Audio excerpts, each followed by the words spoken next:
Hello Internet, Taliesin here, and... Okay, who was expecting that? Because I wasn't. So here's the thing, one of my favourite things that I like to do on the channel these days is when a new cinematic or trailer or something else by the franchise and development team, like a comic strip, hit, we like to do not a reaction video, because we'll have watched it hundreds of times before probably, but we like to do a proper deep dive. We like to get in there, analyse it, analyse all the little details and the imagery, and hopefully together be able to understand all of the hard work that's actually gone into making these and appreciating it, maybe on a slightly higher level, who knows. And so when we heard about the new Warbringers series, the new series of animated shorts that's going to be releasing, I guess, every week now up until the release of BfA, people on Twitter and YouTube quite naturally asked us, are you going to be doing a Taliesin Talks deep dive into the Warbringers? And I was like, oh, I don't know. We'll definitely talk about them in the weekly reset, but individually, I'm not sure if there's actually going to be enough to any one of these episodes to actually get in there and do a proper deep dive. How wrong I was, because we've just had the Jaina short release, well, yesterday, just as I was about to go to bed. Thanks, Blizz, nice one. NA favoritism. And man, apart from being beautiful, as you'd imagine, it is brave, it is daring, it is dramatic and emotional, and it's full of so much stuff that I want to talk about that I have no choice but to make this video and talk about it now, hopefully with you. And I'm going to come out and say this, put my cards on the table straight away, because this is the third time that Blizzard have run a series like this. They did a similar thing before WoD, they did the Warbringers series before Legion with Sexy Khadgar, but in my opinion, this is easily the best of the animated shorts they've ever done. Partly because it is so brave in the way it's presented, which we'll get to. Partly because it's the culmination of loads of different ways Blizzard have been telling this story. We'll get to that in a little bit as well. And partly, of course, because it's all about Jaina Proudmore. And I make no secret of this, Internet, but Jaina Proudmore is my favourite World of Warcraft character of all time. That doesn't mean I think she's perfect. That doesn't mean I think she can do no wrong. That doesn't mean I don't think she can be criticised for some of her decisions. What that means is I love how over the past almost 20 years we've seen her grow up and evolve and love and lose and change and sacrifice. That means, by the way, that if you haven't watched this animated short and you just want to enjoy it, this is not the video for you. We're going to be stopping and starting and talking over things. You will not enjoy this video if you haven't already watched the short. So go and watch it now and then come back and I'll explain it to you, alright? So without further ado, join us as we take a deep dive into Warbringers Jaina. Okay? Go, go, go, go, go, go, go. So before we get started properly on the actual animated short, I want to give you a very, very brief history lesson. Because one of the things I really like about this Jaina Warbringer is how it references a story which, like I say, has been going on for almost 20 years since Warcraft 3. And it also brings together a lot of strands that Blizzard's story and franchise department have been kind of drip feeding to us in little bits ever since the announcement of BfA. So I just want to very quickly look at how we got here. Just the most relevant bits. When Jaina left Kul Tiras to study as a mage, she eventually founded the city of Theramore, which you can still see on the southeastern corner of Kalimdor, or not, depending on your level and whether you've done the scenario. And one of Jaina's main motivations was always to create some kind of peace between the Horde and Alliance. That is her very admirable goal. It's not a goal, though, that her father, Daelin Proudmore, the ruler of Kul Tiras, shared. He came to Kalimdor, he caused a load of nonsense with the Horde, which climaxed in this moment on the screen now. The Horde attacking Theramore and Jaina allowing her father to be killed by Thrall and Rexxar for the greater good, for the peace. And this very famous line, Father, why wouldn't you listen? Father, why wouldn't you listen? And then, of course, in Cataclysm, you had the destruction of Theramore by the huge mana bomb, which has completely destroyed the city and left it as a massive crater on the coast. And then, in the Battle for Azeroth announcement trailer at BlizzCon, we got this. My father once told me that peace was like a dream. Beautiful, ephemeral, unattainable. I didn't listen. No one listened. a clear reference to the fact that Daelin didn't believe there could ever be peace between the Horde and Alliance, and an echo of what Jaina says to him as he dies in Warcraft 3. Then we get that one solitary chapter in Before the Storm, where Jaina visits Kalagos, her boyfriend, one last time to say goodbye. She says she needs to go and sort her head out. And then we get the comic strip reunion showing Jaina again, visiting the ruins of Theramore, doing some hard thinking about the decisions she made, the way that she didn't side with her father, wondering what could have been different if she had, and then using her magical maid powers to see what's going on in Kul Tiras, see how much everyone hates her, see how they're choosing to stand alone against the oncoming Horde forces and team up with the Alliance because of that, and finishing with her plunging her sword into the earth of the ruins of her old town and swearing that from now on, this time, she will stand by Kul Tiras. And I'd like you to pay special attention, if you will, to this sword on the extreme right with the jewel in the middle and the emblem necklace hung around the hilt, because that is where we begin in Warbringers, that very same sword. So Jaina is regarding this Theramore emblem on the necklace on the sword here, and this is really interesting because don't forget that the emblem of Theramore, as seen here, is exactly the same as the emblem of Kul Tiras. So it represents two things to Jaina. It represents the sacrifice she's made and the devastation all around her, but it also reminds her that her actual original home has still got a massive fight to come. It's a reminder of the past and a hint to the future. Beware, beware, the daughter of the sea. Oh yeah, by the way, did I mention this entire animated short is a song? There's no talking in this animated short, it's one long folk song, a sea shanty, which gets really quite awesome as it goes along. And obviously I am going to let it play, but this is just another reason why it's my favourite animated short of all time, and why it speaks so strongly to me, because I know a thing or two about sea shanties, alright? So as Jaina makes her way along the wooden bridge here, and what sound like her footsteps are actually the drum getting ready to join in when all the instrumentation hits in the folk song. Okay, so this is some really interesting, and amongst the most obvious of the imagery that they use in this animated short, but I really like how they just change it slightly and undermine it. What we see here is a representation of the ferryman. The ferryman is a character that originated in Greek mythology, and his job is to ferry the dead into Hades, which is the afterlife. An instantly recognisable figure. Blizzard know exactly what they're doing here. But the thing about the ferryman is, you have to pay the ferryman. Because if you don't pay the ferryman, he won't take you to Hades, and you won't get to the afterlife. You'll spend the rest of your existence as a ghost haunting the living. And that's why, well, for centuries, millennia even, people put coins over the mouths of their loved ones when they died so that they could pay the ferryman and be taken to the afterlife properly. Jaina doesn't pay the ferryman with money. She gives him the necklace. And I love this because that is the symbol of Theramore. Theramore has been destroyed. Theramore is the literal price that Jaina is paying for the revelations that she's about to have. Oh, that's good, Blizz. That's very good. And then the music starts to kick in, and this is when you realise something very special is about to happen. Where sailors fought and died.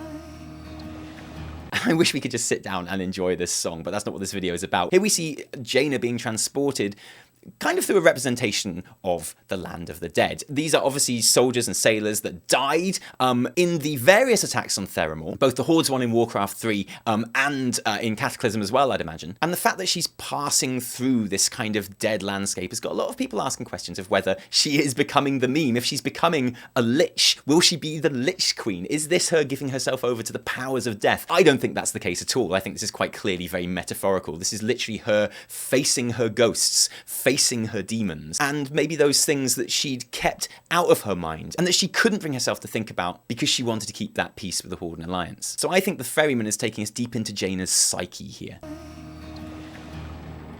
The Admiral fell at Theramore.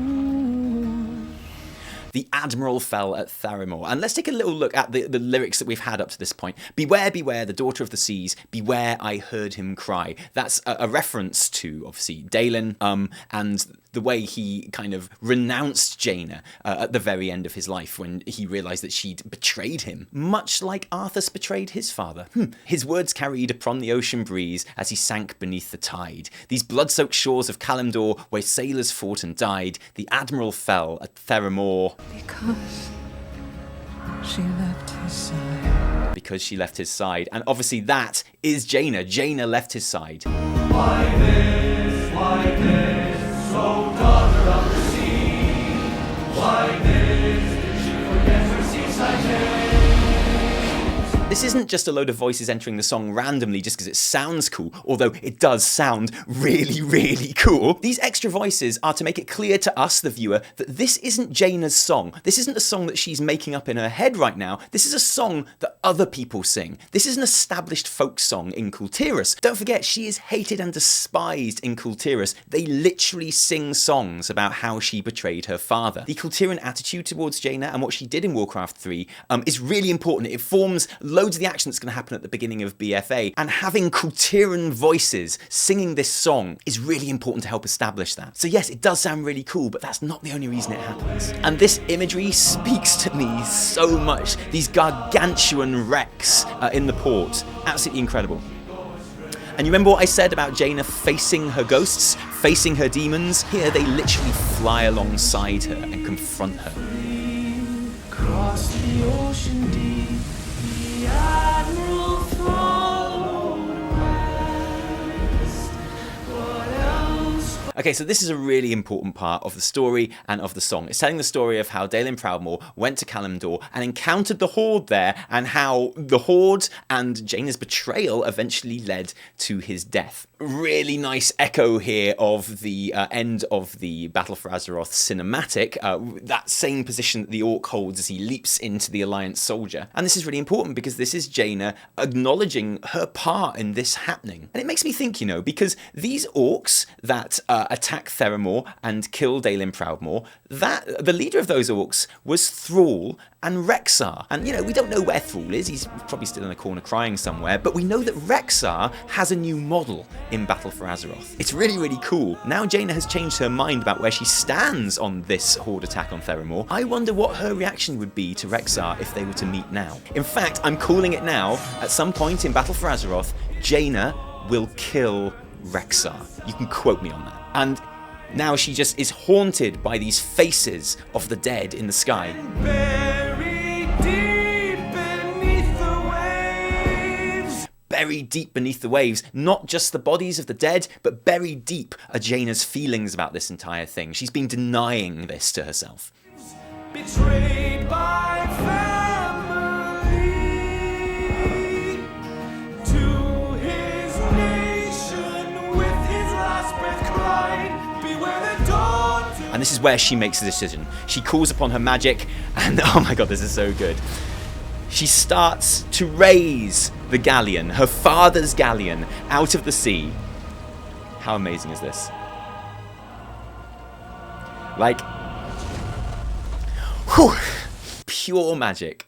I don't know what it is. Now, there's the very obvious symbolism here of Jaina raising her father's wreck from the depths. Physically, this is happening in the real world. She's actually doing this, but metaphorically as well. She's bringing up all of those feelings, all of those emotions, all of those memories from the depths of her psyche and her subconscious and bringing them right to the surface, and she's going to use them as well. There's also a really nice echo here of the cinematic to Wrath of the Lich King, where Arthas raises Sindragosa from the ice. You can see all the ice forming around the galleon here. And by the way, the sound design on this is absolutely incredible. The creaking framework of the galleon and the ancient water just flowing off it. I love it so much.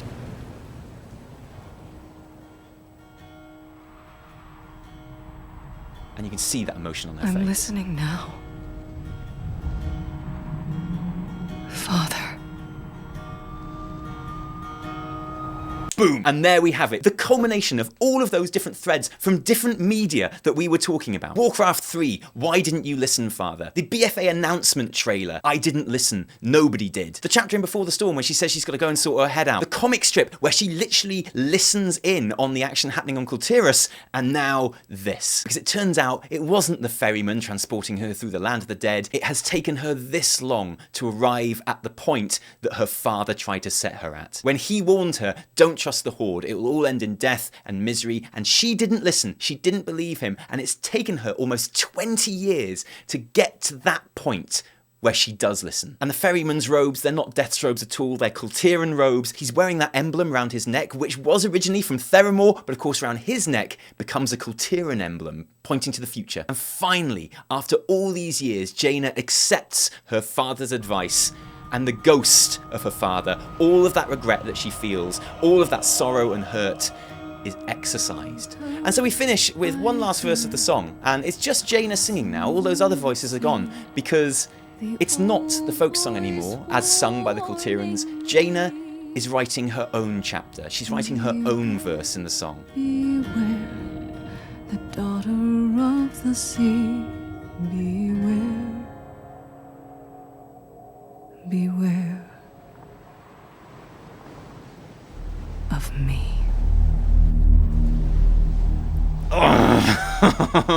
And apart from being a really, really cool ending, that has obviously got a lot of people talking. It's like Jaina is literally saying, beware of me. This surely means that she's a big baddie. She's going to be a boss that we're going to kill. How can you watch that animated short and think that Jaina is a baddie? What we see is a human being come to terms with incredible hardships and pain and sacrifices in her life, and resolving to bring justice to those that she has now decided are responsible for it. When she says, beware of me, she doesn't mean because I'm the Lich Queen. She means the Horde better beware of me. Because all of those years I played their game, I danced to their tune, I made huge sacrifices for the peace that they insisted they wanted, and when they threw that all back in my face, I was lost, I was distraught, I needed to sort my head out. I've done that, and guess what?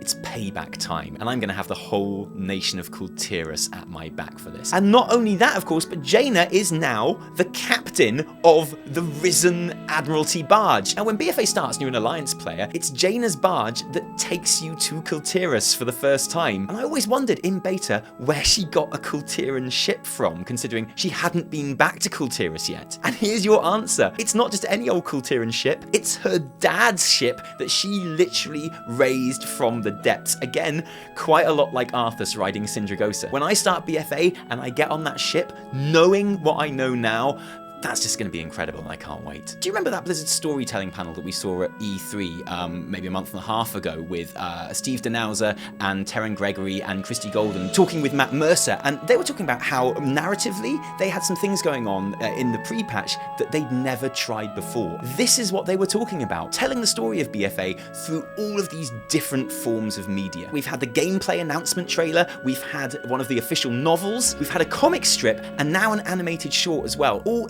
intersecting and using the same threads. I know lots of people complain that they want all of the storytelling in-game all the time. They say if you can't tell the story in-game, it shouldn't be told. And I completely disagree with that, because Warcraft isn't just a game, it's an entire narrative universe, and the more they do with that, the better. And for me, this is a brilliant way of doing that. Short pieces of media, which are all free for anyone to see apart from the book, and rightfully so. All independent pieces of media and art and storytelling, but which all bring these threads together. And it's this animated short which is kind of the climax of that, and I love it. And obviously it gets me super hyped for the rest of the shorts, especially as I just had this incredible thought. What if they're all songs? I mean, they wouldn't do that, would they? That would just be ridiculous. I mean, they wouldn't do that though, would they? But it does get me thinking, what would Ashara's song be?